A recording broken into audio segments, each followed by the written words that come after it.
चीन पहले भी कर्ज के जाल में कई देशों को फंसा चुका है। चीन के कर्ज जाल में फंसने वाला हालिया देश श्रीलंका है। मालदीव का पड़ोसी श्रीलंका चीनी कर्ज के जाल में फंसकर ही डिफॉल्टर दिवालिया हो गया। अब मालदीव भी इसी राह पर है। भारत से विवाद के बीच मालदीव्स के राष्ट्रपति मोहम्मद मुइज़्ज़ू चीन के दौरे पर हैं। इस दौरान मुइज़्ज़ू ने बुधवार को चीनी राष्ट्रपति शी जिनपिंग से मुलाकात की। भारत के विरोध में मुइज़्ज़ू चीन को मालदीव का पुराना दोस्त बता रहे हैं। चीन भी मौजूदा विवाद को देखते हुए अपना प्रभाव बढ़ाने में लगा है। वह बढ़-चढ़कर मालदीव की आर्थिक मदद की बात कर रहा है, लेकिन चीन के साथ जाने में सबसे बड़ा नुकसान मालदीव का ही है, क्योंकि मालदीव धीरे धीरे चीन के कर्ज के जाल में फंस चुका है। मालदीव पर चीन का इतना कर्ज बढ़ चुका है कि इंटरनेशनल मॉनेटरी फंड IMF ने मालदीव को भुगतान संकट की चेतावनी दी है। चीन पहले भी कर्ज के जाल में कई देशों को फंसा चुका है। चीन के कर्ज जाल में फंसने वाला हालिया देश श्रीलंका है। मालदीव का पड़ोसी श्रीलंका वास्तव में चीनी कर्ज के जाल में फंसकर ही डिफॉल्टर दिवालिया हो गया। अब मालदीव भी इसी राह पर है। IMF के मुताबिक मालदीव पर चीन का $1.37 बिलियन यानी 11,000 करोड़ रुपए का कर्ज है। यह रकम मालदीव के कुल कर्ज का 20% है। चीन के बाद मालदीव को कर्ज देने वालों में दूसरे नंबर पर सऊदी अरब और तीसरे नंबर पर भारत है। मालदीव के 2014 में BRI में शामिल होने के बाद वहां चीनी कंपनियों का निवेश बढ़कर $1.37 बिलियन हो चुका है। वित्तीय व्यवस्था और देनदारी संकट का बढ़ता खतरा। मालदीव के राष्ट्रपति मुइज़्ज़ू चीन से निवेश की अपील कर रहे हैं।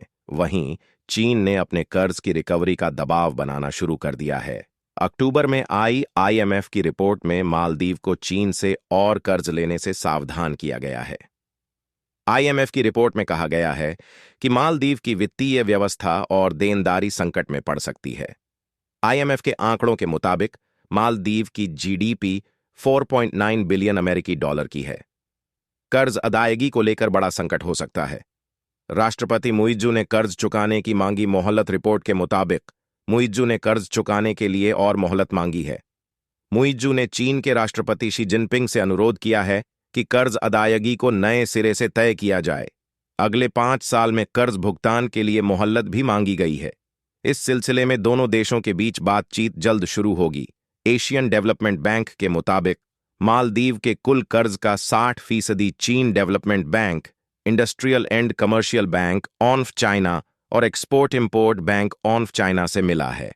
मालदीव की आर्थिक वृद्धि 2023 में 7.1% है, जो 2022 में 30.9% थी। 20 समझौतों पर हुए साइन। रिपोर्ट के मुताबिक चीन की महत्वाकांक्षी परियोजना 2014 में belt and road initiative BRI में शामिल होने के फैसले के बाद से चीनी कंपनियों ने मालदीव में $1.37 अरब का एक्स्ट्रा इन्वेस्टमेंट किया है। इसी दिशा में मुइज़्ज़ू की चीन यात्रा के दौरान दोनों देशों ने 20 समझौतों पर साइन किए। मुइज़्ज़ू श्रीलंका से सीख लेने को तैयार नहीं है। उन्होंने अपने पहले चीन दौरे में 130 मिलियन की मदद और हासिल की है। इसे मालदीव के डेवलपमेंट प्रोजेक्ट में खर्च किया जाएगा। इसमें माले में सड़क निर्माण भी शामिल है। 50 मिलियन की मदद हुल माले में टूरिज्म के विकास के लिए दिया गया है। चीन मालदीव को 100 बिस्तर वाले अस्पताल के लिए भी अनुदान देगा। पूर्व उपराष्ट्रपति ने भी चेताया। मालदीव के पूर्व उपराष्ट्रपति अहमद अदीब ने चीन पर मालदीव की बढ़ती निर्भरता के प्रति आगाह किया है। उन्होंने कहा है कि हालात श्रीलंका जैसे हो सकते हैं। श्रीलंका ने चीन से खूब कर्ज लिए। उस पर विदेशी कर्ज का बोझ इतना बढ़ गया कि उसे चुकाने की समस्या पैदा हो गई। विदेशी भुगतान बंद होने से जरूरी सामानों का आयात बंद हो गया। इससे पूरे देश में हाहाकार मच गया, जिसके बाद राष्ट्रपति को देश छोड़कर भागना पड़ा था।